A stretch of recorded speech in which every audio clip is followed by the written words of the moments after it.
시카고 방세 시간입니다. 미국의 남북전쟁 때 일입니다. 북부 대표는 아무래도 아브라함 링컨이었고 남군의 대표는 리 장군이었습니다. 둘 다 하나님을 지독히 사랑했던 독실한 크리스찬이었습니다. 둘 다 기도하는 지도자였습니다. 링컨은 백악 안에 아예 기도실을 만들어서 때마다 기도하곤 했습니다. 어느 날 링컨이 기도 시간에서 긴 기도를 하고 나오자 한 참모가 말합니다. 각하, 요즘 하나님께서 고민이 많겠습니다. 자네 무슨 말인가? 듣기로는 남군의 리 장군도 하나님께 날마다 기도한다 들었습니다. 그렇다면 하나님은 누구의 편이 되어야 되겠습니까? 하고 고민할 것 아니겠습니까? 링컨의 대답입니다.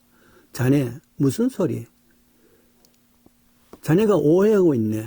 나는 지금까지 한 번도 하나님이 내 편이 되어 주기를 기도한 적이 없네. 나는 오늘 또 기도하기를 내가 하나님 편에 서게 해 주십시오 하고 기도했을 뿐이네. 그렇습니다. 기도로 내가 하나님의 마음을 좌지우지한다면 바꿀 수 있다 그러면 그것은 기도가 아닙니다. 그것은 점쟁이들이 또 주술가들이 하는 전략입니다. 기도를 통해서 미신적인 행동을 통해서 신의 마음을 바꿀 수 있다는 거, 그게 미신입니다. 그래요. 기독교는 기도로 내 마음을 바꿔줘서 하나님 뜻에 합한 사람이 되는 그런 것입니다. 만일 하나님의 마음을 바꿀 수 있다면 그것은 내가 주인이 되어버린 것이죠. 하나님은 나의 종이 될 수밖에 없습니다. 하나님은 그런 하나님이 아닙니다. 하나님의 코드에 내가 맞춰야지 내 코드에 하나님을 맞게 하는 것, 그거는 점쟁이들, 미신자들이 하는 말입니다. 알라딘의 램프 이야기를 아시죠? 알라딘 램프, 알라딘이 램프로 비비면 탕 내가 무엇을 하니까 주인님 무엇을 원하십니까? 그러면은 알라딘은 여보게 마왕 내가 뭐 필요하네 하면 금방 해결해 줍니다. 이때 능력은 누가 있느냐 하면은 틀림없이 마왕이 있습니다. 그러나 주인은 누구냐? 알라딘입니다. 이게 바꾸면 안 된단 말이죠. 아무리 마왕이 능력이 있다 할지라도 누구의 말을? 주인의 말, 알라딘의 말에 순종하는 순종가입니다. 힘이 있다고 마왕을 주인으로 착각하면은 그것은 주종이 바뀌어지는 겁니다. 내가 기도하면은 하나님이 마음을 바꿀 수 있으면 그것은 내가 주인이 되는 것이죠.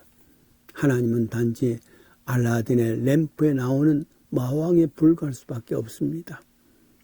그러나 주종은 바꿀 수가 없습니다. 헤비급 권투 선수 중에서 링을 뜨겁게 다룬 두 사람이 있습니다. 홀리필드라는 사람과 또 포아맨입니다. 들어보셨지 않습니까? 한때는 쟁쟁한 사람입니다.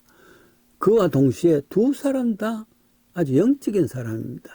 믿음의 사람이란 말이죠. 홀리필드는 권투복에 성경 구절 아예 써 있습니다. 언젠가 한번 봤을 때는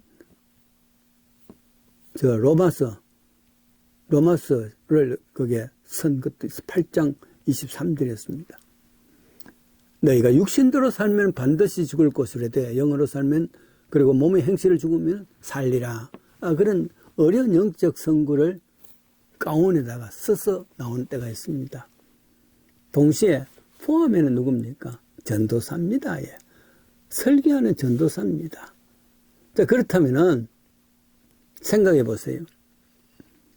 이 두 사람이 박싱을 하면은 하나님도 고민할 건 아니겠습니까? 누구의 손을 들어줘야 되는지. 그러나 그게 아닙니다. 결국 답은 뭐냐면은 누가 더 열심으로 빡세게 연습을 했는가? 그 훈련량에 따라서 그게 정해질 것이지 하나님의 기준이 아닙니다. 그것은. 모세라면은 하나님의 최고의 일꾼 아니겠습니까? 모세가 되게 하는 것은 하나님께서 그를 무슨 슈퍼맨으로 아이언맨으로 쫙 하고 만들으신 게 아닙니다. 이상한 것은 성경에 나오는 훌륭한 위인들을 이야기할 때는 짠 하고 나타나시는 게 아니라 어릴 때부터, 유아 때부터 나타납니다. 예수님도 유아 때부터 이야기 나옵니다. 모세도 유아 때부터 이야기 나옵니다. 이렇게 사무엘도 어린 사무엘에 대한 이야기가 나오지요. 그러니까 펑 하면서 나타난 것이 아니라 누구에 의해서 어떤 훈련을 받느냐에 따라서 달라진단 말이죠. 하나님께서는 이와 같이 인간이 하나님을 향해서 이렇게 만들어져서 하나님께서 텅하게 유인을 만들어낸 것이 아니라 사람의 뜨거운 관심과 뜨거운 양육을 통해서 이루어진 것을 압니다. 모세가 그랬단 말이죠. 모세가 모세된 것은 사실은 세 여자가 있습니다. 그 여자에 의해서 만들어졌던 것이죠.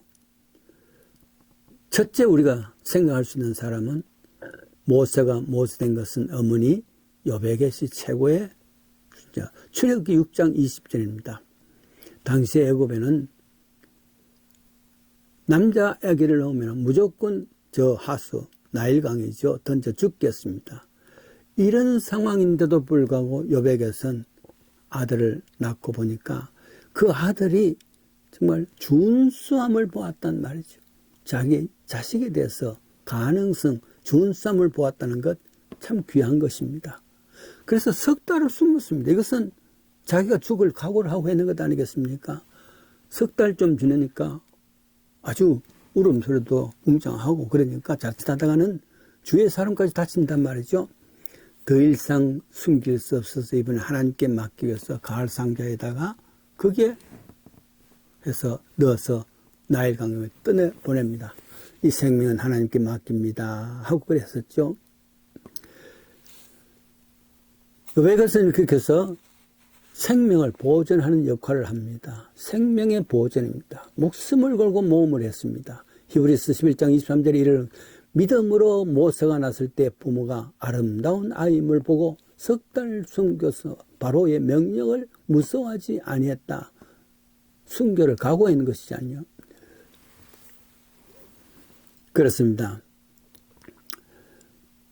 아마도 나중에 유모가 되어서 끊임없이 요백에선 모세를 향해서 민족교육을, 하나님 교육을, 종교교육을 했을 줄 압니다. 두 번째, 모세가 모세된 것은 다시 한번 아이언맨이라든지 혹은 아니면 슈퍼맨같이 짠 하고 하나님께서 만들어주신 게 아닙니다.